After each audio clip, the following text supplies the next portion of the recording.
Bonjour à tous et bienvenue. Les violents orages qui ont traversé la moitié de la France hier ont été meurtriers. 2 morts et 17 blessés, dont un grave. 100 000 foyers ont été privés d'électricité. Des maisons sont dévastées, sans toit. Nous allons faire le point sur tous les dégâts. D'abord, sachez que pour cet après-midi, Evelyne Delia nous annonce du soleil près de la Méditerranée. Plus aucun département n'est en vigilance. Mais il y aura encore beaucoup de nuages, surtout près de la Manche, avec un peu de pluie. Quelques orages aussi dans le nord-est et sur le Mercantour. Les températures, elles dégringolent. 23 degrés attendus à Aurillac, où il en faisait 34 hier. 25 à Tarbes et Rennes. Il fera 34 à Montélimar et jusqu'à 35 à Nîmes. Tout de suite, nous partons dans l'Aveyron, où 2 communes ont été particulièrement dévastées par les orages d'hier soir et la nuit dernière. À Decazeville et à Viviers, plus de 130 maisons ont vu leur toit arraché ou abîmé. Le stade, lui non plus, n'a pas résisté. Amaël Brignoli et Bérénice Deltato. Le toit du stade de Decazeville, disparu, soufflé par le vent. Aux abords des tribunes, des débris de toutes parts. La charpente qui s'est écroulée sur le clubhouse à côté, à gauche. L'autre partie du toit a été projetée 50 mètres plus loin. Vous voyez un peu la violence du phénomène. C'est ce phénomène de tornade qu'on voit dans le Midwest américain, mais qu'on n'a pas l'habitude de voir dans le bassin de Decazeville. Hier, vers 21h, un orage très localisé a frappé la commune, avec des vents de plus de 120 km/h. Comme une mini-tornade, filmée ici à droite par cet habitant. Je ne pensais pas que c'était une tornade, pas du tout. Je pensais pas que... Pour moi, c'était des nuages. Oui, un orage. Pour les bénévoles du club, difficile de voir le stade qu'ils ont toujours connu dans cet état. Ça fait mal au cœur parce que voilà, c'est le poumon de la ville, le stade là où tout le monde vient jouer au foot, au rugby. À Decazeville, des dizaines d'arbres ont été déracinés. Celui-ci a même broyé une voiture. Dans la commune voisine, plus d'une centaine de toitures ont été touchés. Les pompiers enchaînent les interventions pour parer au plus urgent. Voilà, c'est un bâchage provisoire et on va se projeter maintenant sur le toit inférieur. Car le toit de cette maison est quasiment détruit. C'est un parc de jeux pour les enfants à l'intérieur. Et malheureusement, tout s'est effondré dessus. Donc on a tout perdu, quoi. Son voisin n'a pas eu plus de chance. Il ne peut même plus accéder à l'étage. Un toit qui est tombé donc sur l'étage et qui a détruit les 2 escaliers, donc c'est inhabitable pour l'instant. À Viviers comme à Decazeville, le travail des couvreurs ne fait que commencer. On va procéder au bâchage des couvertures, parce que forcément avec l'orage de grêle et le vent qu'il y a eu hier, tout s'est envolé. Il y a des dégâts sur toute l'année là. En Aveyron, plus de 4500 habitants sont pour l'heure toujours privés d'électricité, selon la préfecture. Et ces orages ont été d'une ampleur exceptionnelle. 57 départements étaient en alerte orange, du nord au sud. 2000 pompiers ont été mobilisés. Par endroits, il est tombé l'équivalent d'un mois de pluie en 1 heure et même en 20 minutes seulement en Normandie, où une église se retrouve complètement éventrée. Elsa Assalit, Lucas Barbier et Sarah Francesconi. Au sol, la charpente et le toit de l'église. Venait d'être renouvelé. La retrouver dans cet état, c'est difficile. Vu du ciel aussi, les dégâts sont impressionnants. L'église est éventrée. Même la cloche a été projetée au sol. Impensable, le poids d'une cloche. Ça a duré 5-7 minutes et tout est par terre. Tout est par terre. En Normandie, le village de Valaille a été balayé hier soir par des bourrasques de vent. Les habitants sont encore sous le choc. Tout est pété, tout est catastrophique. Oui, catastrophique. C'est la première fois qu'on voit ça. Oui, la grêle a brisé les volets de cette habitante. Chez sa voisine, un arbre déraciné. Tout le jardin est dévasté. Ça faisait un bruit énorme. Je pensais que la maison explosait. Donc, pas le temps d'avoir peur. Hier soir, de violents orages ont éclaté partout en France. À Dijon, mais aussi en Mayenne.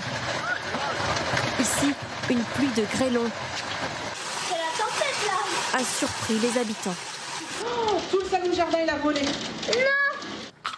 En Dordogne, les rues de Nadaillac sont recouvertes de branches et de tuiles. Les toits en ardoise n'ont pas résisté. Regardez les toitures. Les Velux là-haut, ils ont explosé. Hein.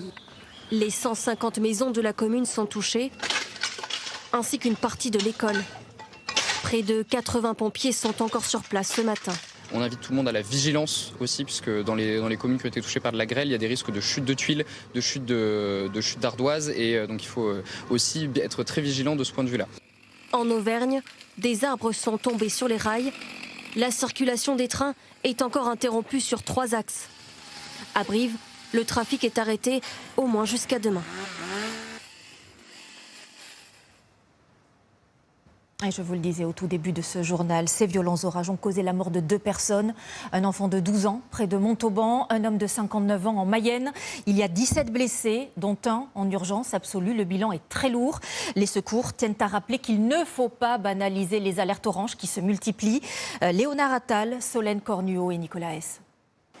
Ce matin, à Piquecos, les dégâts sont encore bien visibles. Et le drame dans toutes les têtes. Ils viennent pour se baigner et en fin de compte, ils repartent avec un poids sur le cœur énorme et à vie. Et c'est triste, quoi.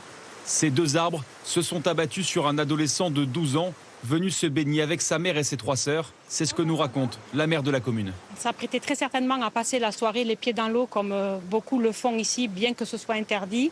Et je pense qu'ils n'ont pas dû voir l'orage arriver, la rapidité à laquelle c'est arrivé, puisqu'on a une cellule orageuse avec énormément de vent et de pluie, mais c'est arrivé très rapidement.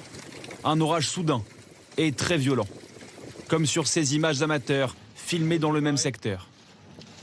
À Piquecos, René, alerté par la mère de l'enfant prise au piège, a appelé les pompiers. Il était déjà trop tard. C'est un peu impressionnant, oui. Puis quand c'est un gamin, c'est vrai que ça travaille un peu quand même. À Saint-Cyr-en-Paille, en Mayenne, là aussi, la chute d'un arbre a été fatale. Sur cette départementale, un motard expérimenté de 59 ans a trouvé la mort, malgré l'intervention rapide des secours. On a vraiment eu des vents forts et un petit peu dans tous les sens. C'est très compliqué d'exposer les circonstances exactes au moment de l'impact. Toujours est-il que la chaussée était entravée et que le motard n'a pas pu faire de manœuvre d'évitement. Hier, Météo France avait pourtant placé 57 départements en vigilance orange aux orages et avait prévu des épisodes très violents, de fortes pluies, des grêlons jusqu'à 5 cm ou encore des rafales de vent de 100 à 120 km/h.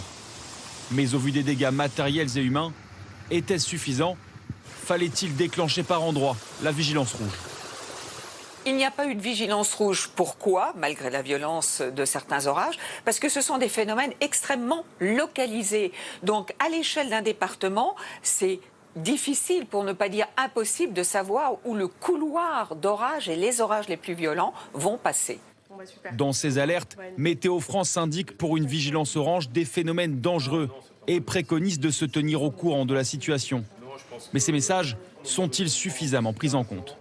La nécessité pour les gens, c'est d'avoir le réflexe de consulter la météo sur son téléphone portable, comme ils ont l'habitude de consulter WhatsApp ou Instagram, pour voir les évolutions météorologiques et ainsi adapter mon comportement pour éviter que justement je me mette en danger ou que je mette en danger les autres.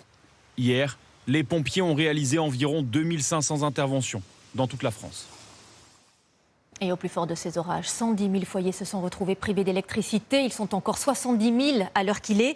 Regardez ces pylônes à haute tension. Ils ont été complètement pliés, broyés dans le centre du pays. On n'avait jamais vu cela dans l'Allier et en Indre-et-Loire. Guillaume Frixon, Céline Olive et Cécile Madronet. Ils font près de 20 tonnes et pourtant ces pylônes de haute tension en acier n'ont pas résisté aux rafales de vent. Dans ce champ de Saint-Pourçain-sur-Sioule, certains ont été pliés et d'autres se sont tout simplement effondrés. Ça, pour avoir peur, j'ai eu peur. J'ai pas dormi de la nuit, non, ça va pas. Un phénomène identique s'est produit dans le Loir-et-Cher. Il est 19h30 hier soir. Les vents violents vont avoir raison de ce pylône situé dans le champ de cet agriculteur. Bon, il y a les fils qui sont partout, on est en période de moisson, je ne sais pas comment ça va se passer. Je pense qu'ils vont intervenir rapidement, mais il y en a 7 par terre, donc il faut attendre qu'ils interviennent pour le moment. Avec une hauteur de près de 50 mètres, Les pylônes sont censés résister à des vents de 180 km/h selon RTE, le réseau de transport d'électricité. C'est pas une tornade parce qu'on n'a aucune trace au sol. C'est là on commence à voir la formation. Et là, sous ces phénomènes, on peut avoir des vents au-delà de 150-200 km/h. Ça chiffonne des arbres ou des pylônes électriques. Après cette nuit d'orage dans l'Allier, à Saint-Pourçain, la matinée avait un air de désolation. Comme devant cette maison où le poteau électrique en ciment est tombé sur le trottoir. Le sapin qui était relativement haut, qui faisait 15 mètres de haut, donc il est tombé sur les fils et ensuite ça a entraîné le poteau à la chute. Alors dans le centre-ville, plusieurs commerces étaient encore privés d'électricité, comme dans cette boulangerie. Ça claquait de tous les côtés, franchement. J'ai eu la peur de ma vie là, franchement oui. Depuis 8 h ce matin, plus rien ne peut fonctionner. Ça nous fait 23 s'il vous plaît. J'ai plus d'électricité, j'ai plus d'internet, madame, carte bleue. Vous avez un distributeur en face. En face? Oui, d'accord. Si ça ne revient pas très vite, je ferme le magasin. Dès qu'il n'y a plus de pain, je ferme le magasin, ça ne sert à rien, quoi. Et j'ai des pertes, de la perte. Alors certains essayent de s'organiser. Comme Stéphane qui a ressorti un vieux groupe électrogène de son garage pour assurer un minimum d'électricité. Parce qu'on va pouvoir faire déjà tourner au pire le congélateur, les téléphones, tout ce qui est important parce qu'on n'a plus rien là. Il n'y a plus rien qui marche. Et on ne sait pas du tout quand est-ce qu'ils vont intervenir par contre, on n'a vu personne. On a vu beaucoup les pompiers hier soir, mais au niveau électrique, mais bon comme ça il y en a de partout, les interventions donc... Dans l'Allier, comme dans le Loir-et-Cher, il faudra sans doute plusieurs jours d'intervention avant un retour à la normale. De nombreux agriculteurs sont également touchés. Ici, un producteur de noix à Paulin, en Dordogne, filme la grêle qui est tombée dans son verger. La quasi-totalité de la récolte est détruite. À Paris, des rues se sont transformées en rivières. Des arbres et des branches sont tombés sur des véhicules. On parle d'un épisode hors norme dans la capitale.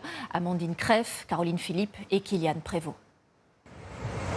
Des voitures complètement écrasées par d'énormes branches arrachées par la force du vent. Des centaines dans la capitale. À 9 h ce matin, elles encombrent les rues de Paris. Le déblaiement des routes a déjà commencé. Il faudra des heures pour tout évacuer.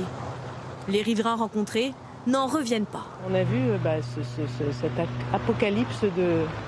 Un truc incroyable. Je ne m'attendais pas à ce que les arbres soient décapités comme ça. C'est sensiblement comme la tempête de 99. Hein. Ça a été furtif. D'un seul coup, il y a eu un brouillard. Ça a duré 5 minutes, quoi. Et puis, j'ai entendu les arbres tomber.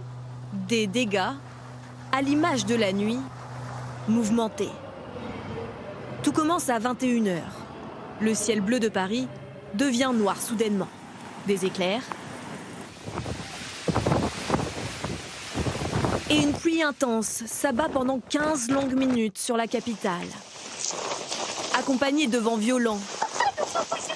Des rafales jusqu'à 112 km/h. La Tour Eiffel, le Sacré-Cœur disparaissent sous les bourrasques. Le niveau de l'eau monte très vite, piégeant de nombreux automobilistes. Forcés à ralentir. Ces Parisiens se retrouvent les pieds dans l'eau. Oh la vache! Grosse surprise quoi, on a l'impression d'être sur les plages de Ouistreham en Normandie, mais... Chacun essaie de se frayer un chemin dans les rues de Paris, devenues impraticables. Des dizaines de personnes se réfugient dans les couloirs du métro, mais là aussi... de l'eau en abondance. À minuit, le trafic est largement perturbé. Sur le périphérique parisien, plusieurs bretelles, elles aussi, sont fermées. Certains ont échappé de justesse à l'accident. Le vent il a soufflé d'un coup, la terrasse elle est partie d'un coup, et les deux arbres se sont complètement effondrés. Il y a une dame qui était en voiture qui a pilé juste avant que l'arbre tombe, elle était paniquée dans sa voiture. Et on a fait rentrer tous les gens qui étaient dans la rue, qui étaient coincés dehors. Après, là, ça a plu et l'eau, elle est montée jusqu'en haut du restaurant. Paris méconnaissable. Les services de la ville seront à pied d'œuvre toute la journée. Il faudra de nombreuses heures de travail pour dégager toutes les voies. Et sachez qu'il a plu aussi à l'Assemblée. Écoutez cet échange inattendu entre François Bayrou et Roland Lescure. Merci, Monsieur le Premier ministre. Ça fuit ? Est-ce que vous vous êtes aperçu qu'il pleuvait ? Je viens de le voir, Monsieur le Premier ministre. On m'avait dit que l'hémicycle était étanche, mais visiblement... Inattendu. Conséquence de ces orages, beaucoup de casses sur les voitures, pare-brise éclatés, carrosserie cabossée. Les garagistes se demandent s'ils vont pouvoir répondre à toutes les demandes, notamment dans les Landes où les grêlons ont mesuré jusqu'à 6 cm de diamètre. Antoine Casabonne, Christophe Deveau et Jean-Vincent Molinier. Le trafic, c'est bon, tout fait ? Le nettoyage, on est bon. Allez, c'est parti, on sort. Ce réparateur automobile n'a pas fini de courir. Son garage à Pérorade devait être fermé aujourd'hui, mais depuis hier soir, les interventions s'enchaînent. On ne reçoit pas les pièces. C'est le rush. Beaucoup trop de pièces. C'est en attente. Toutes les pièces sont en attente. Ça, c'est bon. Allez, c'est parti. 200 automobilistes l'ont contacté. Des pare-brises fissurés, brisés par les impacts de grêle. On prend ce qu'on peut. On a un problème de livraison. Donc on fait ce qu'on peut, en espérant que les gens puissent patienter un petit peu. Mais on va s'en sortir. À l'accueil, les sinistrés continuent d'affluer, comme cette mère de famille, forcée de s'adapter. C'est une vraie galère parce que j'ai pas de voiture pour aller travailler, donc ouais, c'est une galère. Les conséquences, c'est que là, j'ai pris la voiture de mon fils exceptionnellement ce matin. Là, je prends sur mes heures de travail pour venir faire les démarches. Les voitures, elles vont dans un état. L'orage n'a duré que quelques minutes, mais les grêlons ont violemment déferlé, y compris à Hurth, la commune voisine. Ses habitants n'ont pas pu abriter leurs véhicules. Voici les dégâts aujourd'hui. Là, il y a vraiment une rafale. On savait qu'à un moment ou à un autre, ça nous arriverait. On en voit partout, à chaque côté, à chaque fois. Donc on dit un jour ou l'autre, ça va nous tomber dessus aussi. On ne va pas être épargnés. Les carrosseries sont aussi fortement endommagées. Pour assurer toutes les demandes de réparation, ce garagiste a fait appel à un débosseleur. Ah, tu vois, il y aura des pièces aussi de carrosserie à changer, un peu les petits plastiques, ouais. Il constate des dégâts très coûteux, jusqu'à 1 000 € pour un pare-choc cabossé. On a tendance à avoir des températures de plus en plus hautes, jusqu'à 40 degrés, comme c'était le cas, je crois, pendant cet orage. Et plus la température monte, plus les grêlons ils ont tendance à grossir et à faire des dégâts de plus en plus conséquents. Le travail de cet expert ne fait que commencer. Il a prévu de rester 3 mois dans cette commune pour répondre à tous les besoins du secteur. Dans cet épisode, ce qui frappe, c'est que tous les dégâts dont nous venons de parler ont été provoqués par des orages dits supercellulaires. Ce sont les plus puissants. On dirait des monstres quand on arrive à les photographier, comme ici, et on en voit de plus en plus. Alors pourquoi sont-ils si dangereux ? Eva Deroual et Théo Collet. Au-dessus de Rouen, un nuage impressionnant juste avant l'orage. Voici le fameux cumulonimbus. Une sorte de chou-fleur qui ne laisse aucun doute, l'orage supercellulaire approche. Alors un orage supercellulaire, c'est un orage plus puissant qu'un orage classique et il tire toute sa puissance de ces flèches rouges, de la chaleur, de fortes chaleurs. Provoquant des pluies violentes qui ont surpris tout le monde hier soir. On était sur la péniche et en sortant, on découvre les dégâts en fait. Comment expliquer cette intensité ? Les nuages sont chargés d'eau. Ils deviennent de plus en plus gros, s'élèvent de plus en plus haut, jusqu'à 10 km de hauteur. Un cocktail explosif se forme.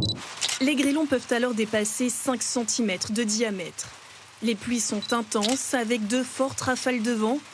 Hier, jusqu'à 140 km/h dans l'Oise. Signe de cette intensité, cette carte des impacts de foudre, près de 17 000 relevés dans la soirée. Ce qui fait qu'ils ont dégénéré, qu'ils ont été aussi dangereux, ce sont ces températures extrêmes sur une grande surface. En France, on a dépassé les 35 degrés et donc les orages étaient d'autant plus puissants, d'autant plus virulents. Les fortes températures sont en effet le carburant de ces orages violents. Et avec la multiplication des vagues de chaleur, ce phénomène pourrait se reproduire plus fréquemment. Et je vous rappelle que ces orages ont donc causé la mort de 2 personnes. Il y a 17 blessés, dont un en urgence absolue.